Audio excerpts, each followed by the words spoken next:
Hello everybody, Darren Ward was the goalkeeper in that fantastic Paul Hart side of the early 2000s that got to the Championship playoffs. His story, next. Wardy, fantastic to see you again after a few years. Let's talk about your Forest career and how you got there to start with, because you played for Mansfield, you were playing for Notts County, and you moved the other side of the river. So how did that all come about? Yeah, so it would have been Dennis Booth would have been the connection. He was David Platt's assistant for a period of time, and I think he also worked at Notts County. So in the 6 years that I was at Notts, my contract was coming to an end. There'd been speculation on the previous contract when I was coming towards to the end of that sort of time, and I re-signed at Notts.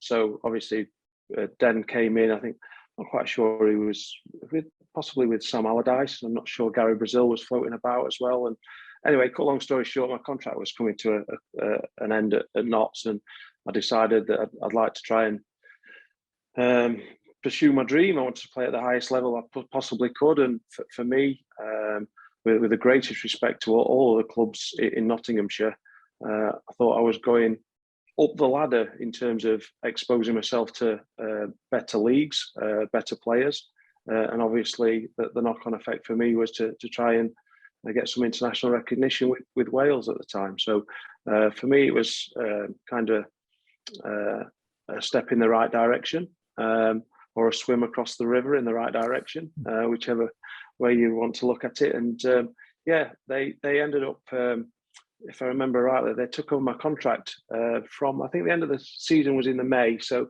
they took over my contract because obviously football contracts end of June, beginning of July, they start again. So Forest took it over from the May time to make sure I didn't sign anywhere else. And I think it might have been Bez that I replaced, and Norm had just recently departed as well. So yeah, it was an opportunity to enjoy my summer, because I think for a footballer, certainly in my situation as well, it was, I didn't like them the nervy moments of uncertainty. So for me to have my future boxed off that summer, a 3-year contract at Forest was brilliant. They could just kick back and relax and then enjoy that time between sort of the end of the season and a pre-season. So it was all good. You said you signed in the May. How long before that do these kind of deals get done? Was it a few weeks before that, or had you known for a few months? I'm not sure what the rules were back then, but certainly now from the January, if you're going to be out of contract, I think opportunities are there for your agents to reach out, and inevitably they tend to anyway, and they're all closely connected with one player and another, and certain names are always dropped into conversation. So that's the way the world works, rightly or wrongly. But yeah, that it's funny because I know I've had an association with Sheffield United recently coaching, but I took a call from Neil Warnock asking me if I'd like to go in at Sheffield United that summer, and obviously I'd already pledged my allegiances to Forest, and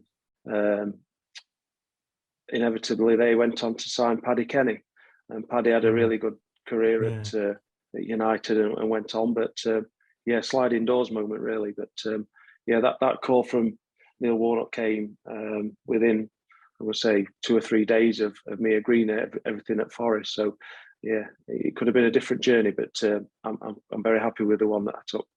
And how did you settle in that first season? You mentioned you came in the May, so you had a bit of time before pre-season, and then the season got underway. But how did you find it moving across the river and settling into a new club? Well, it's first day at school, isn't it? You're always nervous. You're always wanting to make a good impression, and there's no harsher place than a dressing room. And going into that dressing room, there were some big personalities. When I think of Alan Rodgers and Chris Bart-Williams, immediately spring to mind. But from a goalkeeping point of view, it was I had Roachy, Barry Roach, who's still involved over at Morecambe, coaching, and really myself to try and drive it all forward. So, that pathway was clear. I was under no illusions that there was an opportunity for me to nail down that number 1 jersey. come in and have a good pre-season and see where it took us. But it was just the standards, the tempo of what I kind of expected it to be. But like anything, you kind of build it up in your mind to be probably tougher than it actually was. So, as I said earlier, you back yourself to come in and you do your work, and hopefully that's good enough. I've been trying to remember and rack my brain all day. It's going a bit at my age these days. But who was your goalkeeping coach at Forest when you came across? Who were you working with? See, if you can't remember, I feel better already. I'm going to say because David Platt left in the pre-season. I think I was only maybe 10 days before he left to go to England under 21. So trying to think who it could have been, but that even slips me for that short period of time, because obviously Bezo and Andy Beasley came up with Paul Hart with regards to the academy staff all migrating up, Liam and Bomber. And I remember us being out in Holland on the pre-season tour, and all of a sudden David Platt had gone, and Dennis had a chat with us all to just get on with your work and do your stuff, and everything will be resolved. And it wasn't until we got back to England that obviously Paul Hart was appointed, and a lot of the players were fearful that they knew of his relationship with the academy players and what a good crop of youngsters that were coming through, and wondered what the remit of the club was going to be in terms of their futures. So that revolving door soon kicked into place, and it's difficult to place who was the coach that would have been my goalkeeping coach, because my only recollection of it at the moment is Bezo. Yeah, I'm going to wake up at 3 o'clock in the morning tomorrow morning, and suddenly it'll click into my message mind. Me, let me know. Yeah. How unsettling was it that the manager you signed for, presumably, you mentioned Dennis Booth, obviously knowing him from before, but David Platt was the manager, and then within a fortnight or so he's gone. So does that create uncertainty for you? Yeah, without a doubt. But on the flip side of that, I suppose you just sign a 3-year contract, so you're going to be in a good place, whatever happens in terms of if you're not wanted, there's a potential to get out. I think financially the club would potentially therefore look after you because you're not wanted. They'll have to pay up, or there's going to be a settlement or an agreement in place for you to move on and make it worth your while. But from that point of view, I had no reason to believe that would be the case.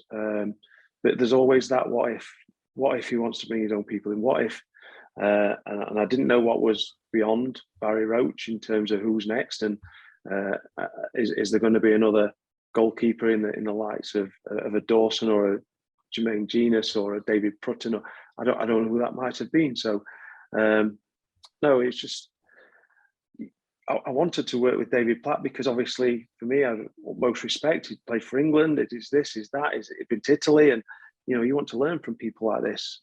So for me, that was a big disappointment. But as we all know in football, one door closes, another one opens. So it paved the way for some really happy times. And how did Paul Hart and perhaps Andy Beasley as well, how did they change you as a goalkeeper, given how you were at Notts County in the way that Paul Hart particularly wanted to play the game? Well, the styles contrasted. I think Big Sam and even the way that football was played in League One and League Two especially is quite more direct. And I think with the greatest respect, because I've been there and I've witnessed it and I've been a part of it, is potentially the further the ball is away from your goal, the less chance you've got of conceding. It's quite a simplistic mentality, and from that point of view, play direct, and you're hitting sort of longer footballs over the course of 50, 60, 70 yards to good effect. And there's no right and wrong way, so we all appreciate that's a way of playing. But obviously, coming in at Forest, I'll never forget our first training session, because we went down the side of the Trent, down to the training ground as it was there, because I know they're up at Wilford now, but a little wander down the side of the Trent. and we'd done as warm up. We'd done as bits of pieces with Bezo, goalkeeping specifics, and we'd wandered over to the team and we started doing some team shape. And I remember I was at the top in front of the big row of conifers, and we was playing 11v11. And I put the ball down for a goal kick. And as always, the players all sort of migrated to one side of the pitch, all condensed around the centre circle on one side. And that was his moment, Paul Hart. Stop. What are you doing? And I'm thinking, I'm just taking a goal kick, gaffer. He's gone, right, we don't do it like that anymore. Right, this is what we're going to do. He's gone, bang. Straight in, diamond formation, 2 centre half split, fullbacks nice and high and wide, a little bit of rotation midfield. Right, just give it to a red shirt. I know, okay.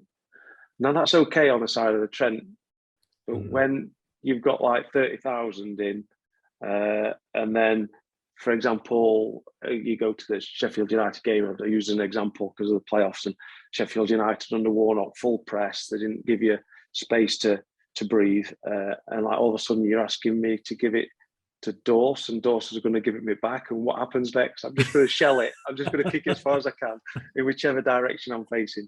So yeah, different mentality, different approach, different skill set needed to play under the way that the manager wanted us to go about his business. So, but again, another string to my bow. I always felt comfortable with the ball around my feet. And hopefully I did it justice. I don't know if you can remember this, but I remember I was pitch side at the time, close to the dugout, and there were times when, particularly early on in that first Hart season, where you're trying to play out from the back, but because you're not used to it, you're getting it wrong on occasion, and the ball would sail into the, the front row of where the crowd is and everything, and the crowd were, beginning to get on top because Forest were, losing a few games. And I just remember Harty coming to the edge of the technical area and giving you a massive round of applause. Yeah, and thinking, the amount of times you get a big thumbs up. Absolutely, but this is mad. Why is he applauding the goalkeeper for kicking it out of play? But he just wanted you to keep going, basically, didn't he? Keep trying. And I think that was the same every day in training, because you was given that license to go and express yourself as a player. Get on the ball. It takes courage to get on the ball and make them passes, to have convictions in them actions, and it's dead easy to kick it as far as I can. It's not as easy under pressure to try and pick. He used to say, stick it on his badge, and you think Jim Brennan out there, Matty Louison, whoever that might be, just stick it on his badge, and you're thinking, yeah, it sounds really easy. And as I said earlier, just give it a red shirt. Yeah, cool. It sounds really easy, but under the pressure cooker of a match situation, you've got different thoughts running through your mind, and there's a get out of jail free card somewhere where you just shell it. But he never wanted that, and he wanted us to be courageous in possession. He wanted us to dominate the football, and he wanted us to sap that energy out of the opposition, and he wanted to do it in that traditional Forest way that he'd been brought up under the likes of Brian Clough. Football's meant to be played on the grass. That's why we play on grass, etc., etc. So I think from that point of view, he gave us real belief, and he really encouraged us every day to take that responsibility on board. And very thankful for that. When did you feel at home with that, if you like? When did you feel comfortable with that? Never. I think that the understanding. I think tactically, whether you build with 3, whether you build with 4, whether you play and miss the press out, so you might go into a centre forward. That might be these days when you think of Manchester City and Edison, he can go in beyond, and you think Aaron Ramsdale, they can go in beyond. So they're always stretching the pitch, which creates them spaces now to be able to probe and to pass and to play. So I think for us, in terms of an education, in terms of the rotation in midfield, whether it was Ricky Shimmicker or Gaz Williams, or finding the number 10 and dropping it into Jack Lester, or switching play into an Andy Reid or David Prutton, a fullback in Jimmy Brennan and Matty Louison, just understanding the dynamics and the movement that's needed, and building them relationships day in, day out. It was always an ongoing process, and not something you ever I never ever became, should we say, comfortable with, because it's always the dynamic of it. It's always moving, and then collaborations between players and the movements. That's all dependent upon who you're playing against. So you've got your principles, and you want to stick to how you want to do it. But that's it's always a moving picture, and never comfortable. It's interesting you mentioned those goalkeepers, Edison obviously, and Ramsdale you worked with when you were Sheffield United goalkeeping coach. What are we talking when you played first season? 2001, 2002? So we're not actually talking 20, that long ago, really. And no. how it has changed. Because I would imagine 90% of the goalkeepers in the Championship, when Paul Hart was Forest manager, would just launch it upfield, get it away from goal kind of thing. And it's amazing how it's all changed within the space, potentially the last 5-8 years, I would say. Yeah, I'll probably go back a little bit further than that in terms of, and I mean this with the greatest respect, but the influx of European players in the Premier League, and you think of Arsene Wenger with Arsenal, I think that sort of drips down the leagues eventually. Just that professionalism, because even with Paul Hart, the professionalism, when you think of the off the pitch stuff in terms of your diet, your nutrition, the body fat testing, all the other bits and pieces that playing at a club like Nottingham Forest. You can mention them after the playoffs. Fraudulent slip, yeah. It's sort of like it took it up a gear. It certainly took it up a notch, and I think that sort of, for me, mirrors what happens on the pitch. Much more technical detail. I think long gone is that sort of traditional approach of England. They play 4-4-2 and they just lump it up to a big man and have a little man playing off him. This has changed now, and all the formations. I think that education, if you want to call it that, but I think players have taken that on board. I think the game's in a much better place for it.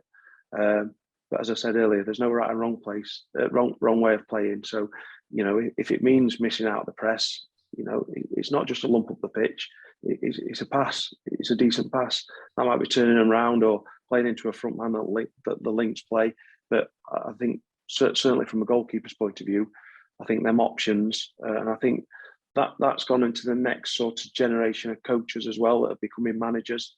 You think of Rob Edwards that has just had success with Forest Green. They passed the way out of their division, and Rob's gone on to a new challenge now as well. But these I'm going to say the standard and the style of football has changed throughout certainly the Championship and filtering down the leagues now. There is much more to come from Darren Ward in the next few moments. I need to thank my members of Chippers Club. Gold, silver or bronze, but gold will get a mention here. If you want to sign up for Chippers Club, I'll put a link in the description below. My gold members this week are Leggett and James, Danny Moriarty, James Sorden, William Hutton, Nick Hemphill, Ant Adam, Damien Miles, Christian Tonnies, Henny the Hero, Ian Russell, Richard Waterhouse, Paul Metcalf, Tim Hayward, Alan Francis, David Shelton, Mark Davis, Ez Chowdhury, Tiny Media, Philip Sheldon, Paul Harrison, Thomas Newton and Mark German. Thank you for your continued support of the channel. As I say, if you want to sign up, the link is in the description below. Let's get back to Darren Ward. Coming back to your time at Forest, that kind of 2-year spell, in that second year where Forest went on to get to the playoffs, played some fantastic football under some of the players you've just mentioned. When did you think we're onto something here? When did you think it was clicking, if you like? Well, you always had a sense of we've got a brilliant sort of group of players. I talked about some of them there, and then Jono and Marlon up top with Jack playing in behind him, who could win a free kick and a penalty, by the way. He could Yes. twist and turn and fall over and buy you a free kick. So, there was an exceptionally good group of young players, and sprinkled with a little bit of experience and know-how that glued it all together. You think of Des that came back, but Ricky, John Olafielda, and the likes of it. It had the recipe straight away for success, because there was a lot of energy in the team. I think that's another thing that's probably changed. The game's got more mobile and quicker over the years, and we had all the sort of ingredients to face that challenge head on. So immediately sensed. Well, the first time I clapped eyes on JJ, we was in the pre-season that I just mentioned, where David Platt left. He got shipped over late into Holland, and I remember him running around the track doing these efforts, and I'm like, oh my goodness, surely I don't have to do that as a goalkeeper, but if I did, oh my word, he was an absolute athlete. I mean, he's never carried any weight anyway, but he was young, he was lean, he was hungry, and you could just see he was an absolute athlete. And that, coupled with his technical abilities and his tactical nous and understanding of how the game was going to be played, and then obviously that physicality, because he's quite tall, so he's going to get on the end of a few crosses as well. You knew that we had some really good players. So I think instantly you knew, once we knew how we was going to play, and because they'd already done it throughout their academy life under Paul Hart, we knew we were onto something straight away. And did it take a little while for the more experienced players, if you like, the players that had been there before Paul became the manager, did it take them a little while to latch onto it, or to go with what Paul was suggesting? Or probably not to latch onto it, but I think looking back in the first season, I felt as though we overplayed. We overplayed. We took it to the nth degree. We was passing out in the corner and inviting the press, and I think just that natural learning curve of knowing when to play and when not to play, and not making poor decisions, enabled us to have a little bit more success in that second season. So not necessarily they didn't buy in, it was just a sort of tailoring it to the demands of the championship, really. That second season ended obviously in the famous game against Sheffield United at Bramall Lane. What do you remember of that whole? I mean, it's the best game of. If I was a neutral, that is just the best game of football best event, football event I've been at, because it had everything. It was an amazing story, but obviously you're reporting on it and you're biased from a certain point of view. But how did you feel playing in that game? I just remember nerves, very nervous. Obviously from work, so we've got Sheffield postcode at home, so we're very close. So obviously friends and family, local bragging rights, all the build up to that second leg especially. But just nervous. What was it? One apiece in the first leg and the penalty. Michael Brown. So you go there and then you get your noses in front, and oh my goodness, that was just immense. You're never comfortable, but we were for a period of time. And then, am I right in thinking that we lost a centre forward? I'm not sure. Did Marlon go off and we brought? I feel as though we brought on John Olaf Yelder and we went 3 centre halves.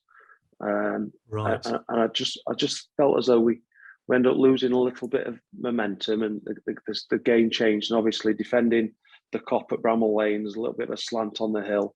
And obviously, as I mentioned earlier, working there, I know what that feels like in both camps now.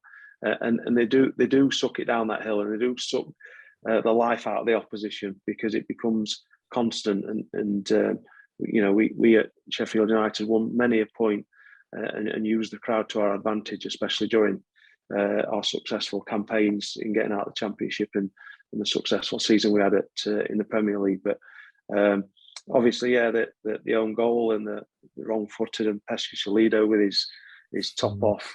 It was a very quiet and somber dressing room afterwards. But it's funny you mentioned one of your career highlights in terms of games to watch. But Sheffield United celebrated an anniversary of, I think it was 125 years or something along them lines, and that was voted in their history the best game of all time. Yeah. So I think a lot of people have got similar sort of feelings towards it, and obviously you can imagine if you win it as well. You can imagine. Yes, exactly.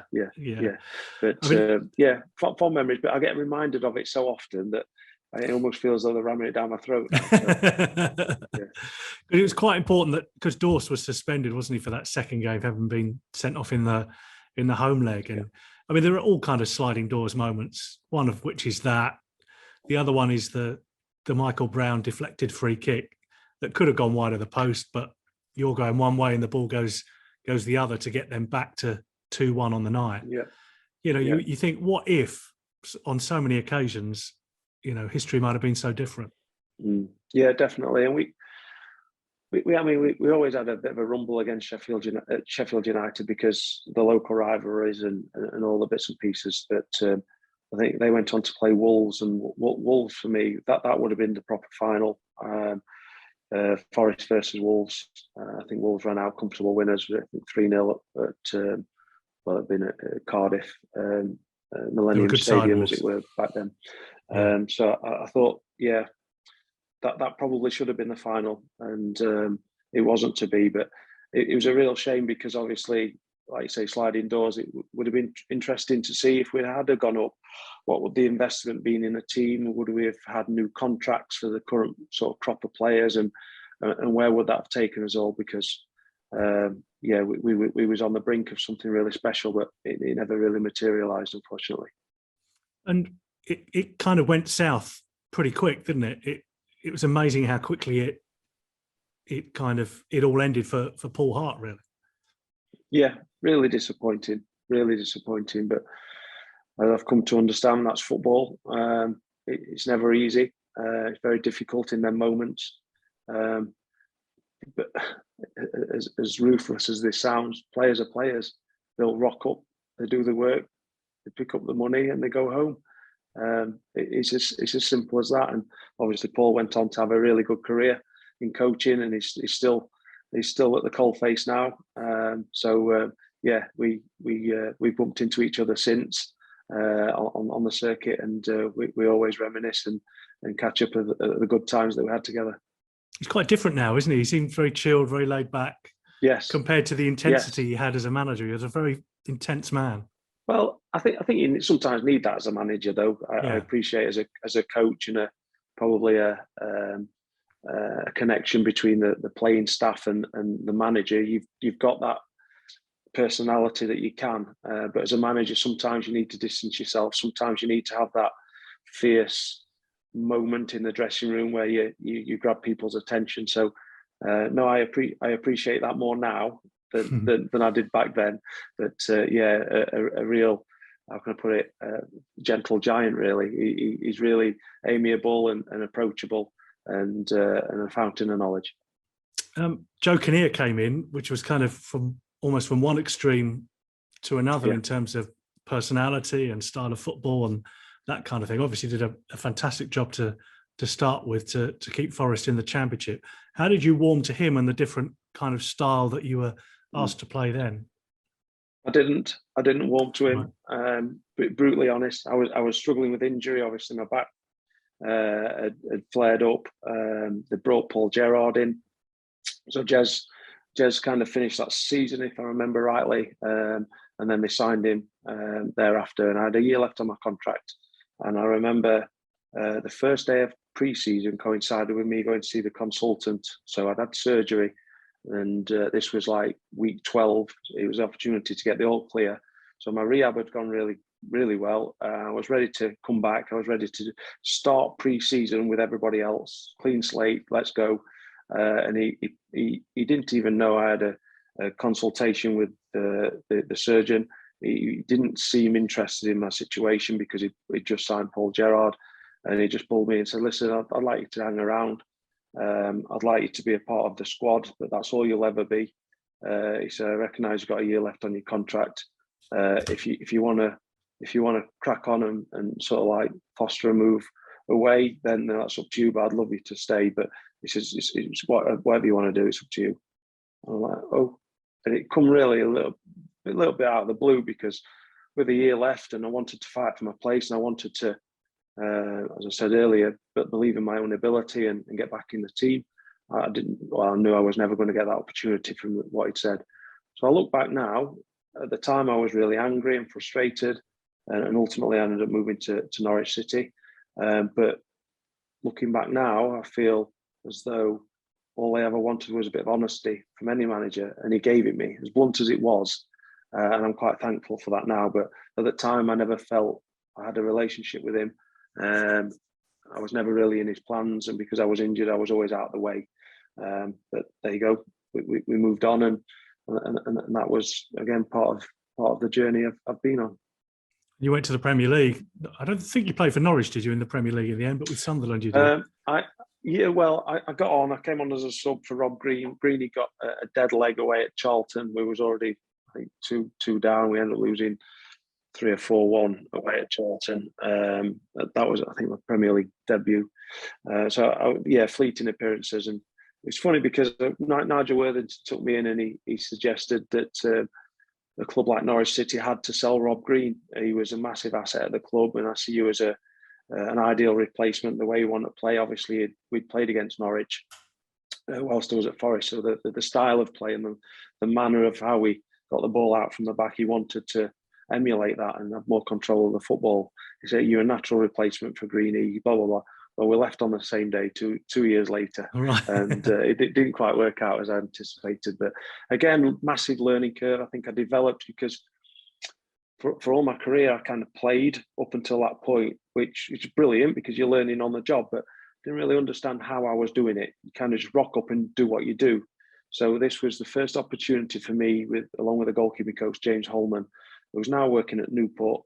But Jimbo, he sort of stripped me back. He had opportunity and time to be able to say, right, this is what we're looking to do. I see this is an area of a game you can improve in, and this is how we're going to go about it, and this is what we're going to practice, and we're going to hopefully reap the benefits as and when. And I felt as though I did, especially going up to Sunderland, as you mentioned, and getting promotion out of the Championship to the Premier League with Sunderland. So like they were the moments I benefited from the time I was out of the team at Norwich. So big learning curve, big area for development, and fully maximise my time in that moment. I mentioned you're coaching now, and I mentioned Aaron Ramsdale earlier. You've been involved with, but other keepers as well, Dean Henderson. Compared to playing, just to kind of wrap things up, how do you compare coaching as you have been at Sheffield United to playing? Nowhere near. No. Nowhere near it. There is.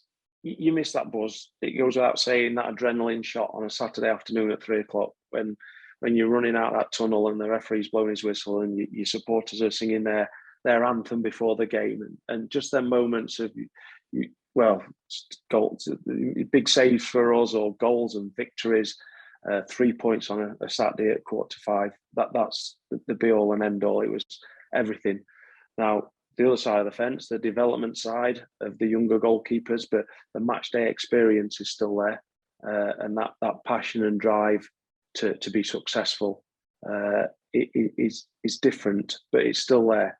But the beauty of seeing your goalkeepers perform, especially after working on stuff over a period of time, or specifically in the week in the build up to a particular game where a particular team have got a certain way of doing things, and then your goalkeeper comes out on top. Well, that's a magic moment too. But it's difficult to replace playing, I've got to say. Thanks to Darren Ward for his great stories from his time at Forest. If you want to hear from other players from that era, you can hear from Andy Reid, great stories about his time at the City Ground. That's here. Or Michael Dawson, such a towering figure in that team. His story is here.